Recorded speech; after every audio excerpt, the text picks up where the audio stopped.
In some of your videos, you have critiqued like the rat race of Australia, the cost of living, you know, and how difficult it is there. But would you say that, like, you know, even though you've relocated here, you're still in some essences living the rat race? Like, you're still hustling, you're still working on content now, like, and just so everyone knows, go check out his profile. He's got 12K followers now. Last time we spoke, which is literally like a month ago, not even, you were like at 10K, so it is growing pretty rapidly. But he talks all about life in Thailand versus Australia, how other people can do it, specifically men within their 20s and 30s, and giving direction on that, which is really cool.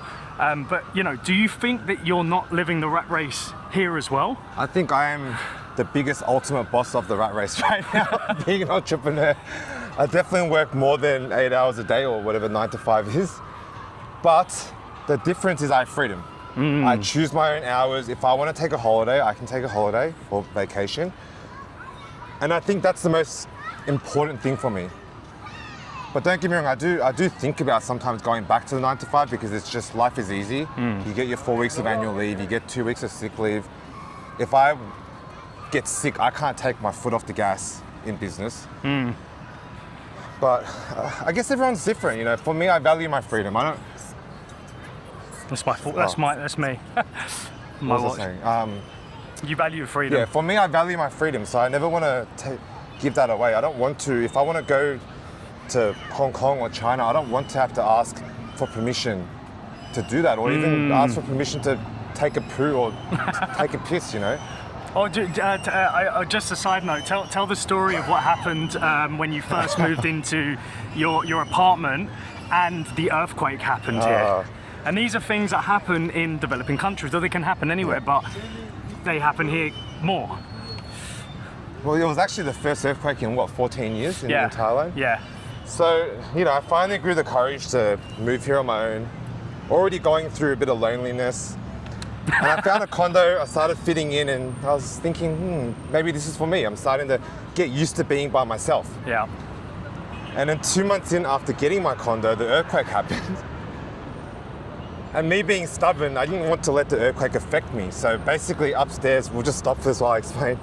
Basically upstairs, the pipe broke. So every single time they flushed the toilet, their poo or piss and the sewage water kept flushing into my condo.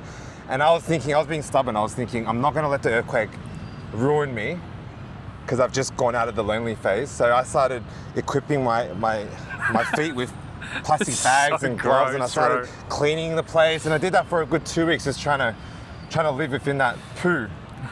And obviously it didn't work out, so I started bouncing from hotel to hotel. That's so gross. Yeah. Can't believe you were stubborn enough just to stay there, dude. That's so. But it's a funny story. Well, you know, you're just talking about being permission to shit whenever you want, so that kind of segued. If someone was looking, if someone was looking to leave Australia to become happier, right? What would you recommend them do before they moved? To be happier. Like, you know, like they're looking to actually, you know, relocate because they think it's going to make them happier. You know, is there? Because I know a lot of people, like I said before, they're just trying to escape the life that they're living right now. And is there any kind of ideas or things that you think that they should be doing before they like take that journey and take that jump? I think you don't know. You might think it might make you happier, maybe not. But I do recommend that everyone try it at least, because you just never know. And worst case that can happen is it doesn't work out and you go back to Australia, you find a job and life goes on. But imagine if you've got the urge to leave like the way I did, and imagine if you just never do it and then you're on your deathbed and you're thinking, what if? Yeah.